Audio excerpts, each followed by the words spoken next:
کہ حقوق العباد یہ جو غربا، یتیم اور مسکین لوگوں کے حوالے سے ہے، یہ تو زکوٰۃ، صدقات اور فطرات اور ان لوگوں کے معاملات کے حوالے سے جو ایک نصاب متعین کیا کہ وہ چیز ہے، لیکن اصل میں جو حقوق العباد ہیں ان کا تعلق ہماری سوسائٹی، ہمارے معاشرے سے، ہمارے خاندان سے ہے، ہمارے اپنے گھر سے ہے۔ ہمارے والدین کے ہمارے ذمہ بہت سارے حقوق ہیں،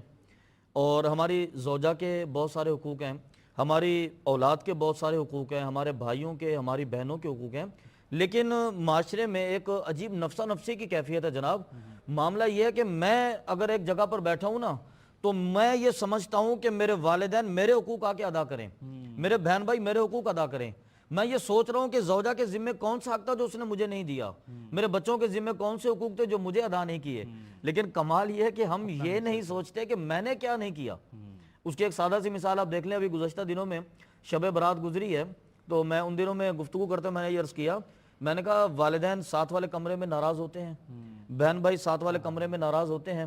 اپنی اولاد ہمارے ہی کمرے کے اندر بیٹھی ہوتی ہے، لیکن ہم سوشل میڈیا پر ایک میسج کرتے ہیں اور 2000 افراد کو میسج بھیج دیا، سب سے معافی مانگ لی، اور ہم سمجھتے ہیں کہ ہم نے ذمہ داری ادا کر دی،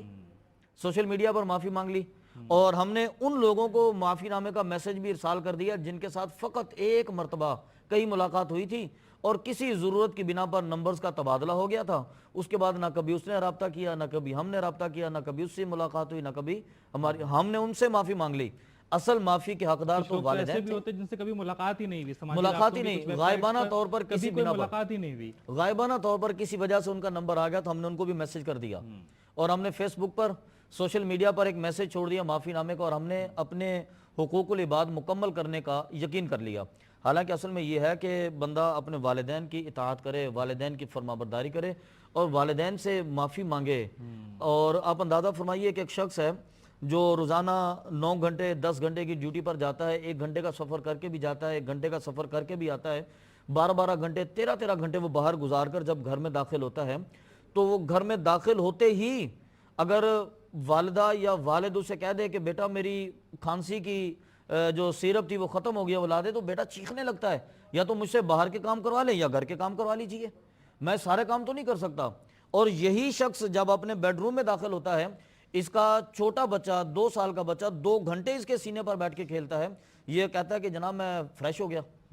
میرے بچے میرے ساتھ کھیلتے ہیں، میری طبیعت خوش ہو جاتی ہے۔ تو آپ بھی تو کسی کے بچے ہیں نا، آپ 15 منٹ کے لیے اگر اپنی والدہ کے پاس بیٹھ جاتے، آپ 15 منٹ کے لیے اپنے والد محترم کے پاس بیٹھ جاتے، ان کے پاؤں دبا دیتے، ان سے پوچھ لیتے کہ ابا جان آپ کی طبیعت کیسی ہے، امی جان آپ کی طبیعت کیسی، آپ نے دوائی کھائی ہے، آپ نے کھانا کھایا، آپ یقین مانیں وہ 15,000 کی دوائیاں جو آپ پورا مہینہ لا کر اپنے والدین کو دیتے ہیں وہ اتنا افاقہ نہیں پیدا کریں گی جتنا 15 منٹ کی آپ کی خدمت افاقہ پیدا کریں گی۔ اسپیچ تھیراپی سے جو فائدہ انہیں پہنچے گا ان دوائیوں سے نہیں۔ آپ اپنے والدین سے گفتگو تو کریں، ان کے بھی دل آپ کی طرح ہیں۔ اگر آپ کا چھوٹا بیٹا آپ کے سینے پر بیٹھ کر کھیلے، آپ کے دائیں بائیں بھاگے دوڑے، اپنی توتلی زبان میں آپ سے باتیں کرے اور آپ فریش ہو جائیں تو آپ کے والدین بھی تو اسی طرح فریش ہوتے ہیں۔ یہ ہمارے معاشرے کی بنیادی خامی ہے کہ ہم یہ سمجھتے ہیں کہ میرے حقوق ادا کر دیے جائیں، لیکن مجھے یہ احساس نہیں ہے کہ میں نے کس کے حقوق دینے ہیں۔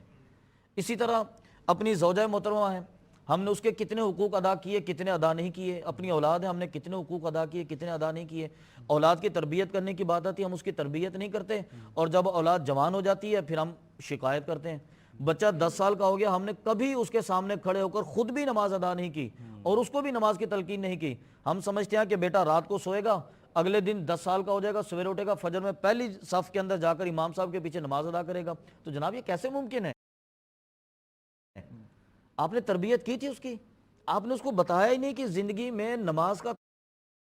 لیتے ہیں کہ ہم نے والدین سے کیسا رویہ اختیار کرنا ہے۔ تو میں یہ کہتا ہوں کہ یہ ہمارے معاشرتی اخلاقی رویوں کے اندر ایک سقم موجود ہے، ایک بیماری موجود ہے، کمزوری موجود ہے، جس کی وجہ سے ہم اپنی آنے والی نئی نسل کو ایک بہترین معاشرہ نہیں دے پا رہے،